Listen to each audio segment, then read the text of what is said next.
वचन, प्यारा वचन, ईशो मसीह का प्यारा वचन, पाव को दीप को राह को रोशन, ये है मसीह का प्यारा वचन, ये है वचन प्यारा। परमेश्वर के धन्य नाम की महिमा हो। प्रभात मनन के 17,896 में आप सभी का बहुत ही विनम्रता के साथ स्वागत करता हूँ। आइए आज का मनन के लिए हम पढ़ते हैं इब्रानी अध्याय 6 पद 15। और इस रीति से उसने धीरज धरकर प्रतिज्ञा की हुई बात प्राप्त की। परमेश्वर की प्रतिज्ञाओं की निश्चितता के बारे में हम कल मनन किए थे। प्रारंभ में पढ़ी गई पद में हम निम्न प्रतिज्ञाओं की प्राप्ति के लिए अब्राहम के द्वारा दिखाए गए धीरज के बारे में देख रहे हैं। अब्राहम का संपूर्ण जीवन परमेश्वर की प्रतिज्ञाओं के प्रति अवश्य दिखाए जाने का धीरज का एक उत्तम उदाहरण है। अब्राहम अपनी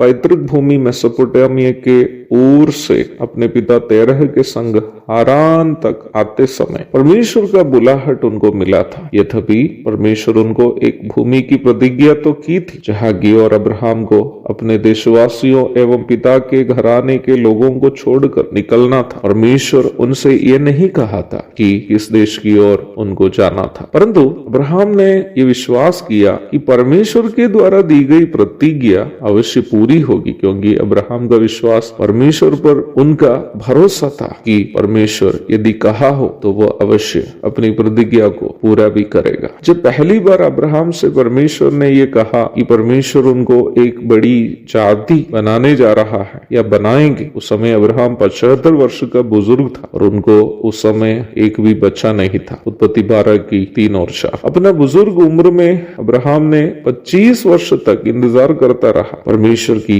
इस वायदे की पूर्ति के लिए। जब वर्ष 100 हो गया, अर्थात अब्राहम जब 100 वर्ष का हो गया, उनका अपनी 90 वर्ष की बुजुर्ग पत्नी सारा से इसहाक का जन्म हुआ। परमेश्वर की प्रतिज्ञा की पूर्ति के लिए उन्होंने अपना शरीर की स्थिति का भी परवाह नहीं करते हुए धीरज धरता रहा। अब्राहम का धीरज केवल परमेश्वर से आशीष पाने के लिए ही नहीं था, बल्कि परमेश्वर की आज्ञा का पालन करने के लिए भी था। जब परमेश्वर ने उससे कहा कि अपना बेटा इसहाक को, जिससे वह अत्यधिक प्रेम करता था, परमेश्वर के लिए बलि करे, वो भी उन्होंने बिना कोई सवाल उल्टा किए पालन करने निकल गया। परमेश्वर की आज्ञा का पालन करने से अपने को जो मानसिक व्यथा झेलनी थी उसका परवाह अब्राहम ने नहीं किया। और इब्रानी के लेखक हमें याद दिला रहा है कि अब्राहम का धीरज उन्हें परमेश्वर की प्रतिज्ञाओं की प्राप्ति करने का योग्य बनाया। वैसे ही हमें भी परिस्थिति अनुकूल या प्रतिकूल होने का परवाह नहीं करते हुए परमेश्वर पर भरोसा करते रहे और उनकी सेवा करते रहे, तो अवश्य हम भी परमेश्वर के द्वारा की गई प्रतिज्ञाओं की प्राप्ति करेंगे। एक और शुभ दिन की धन्य कामनाओं के साथ आज का मनन मैं यहाँ समाप्त करता हूँ। प्रभु आप सबको आशीष दे। आमीन।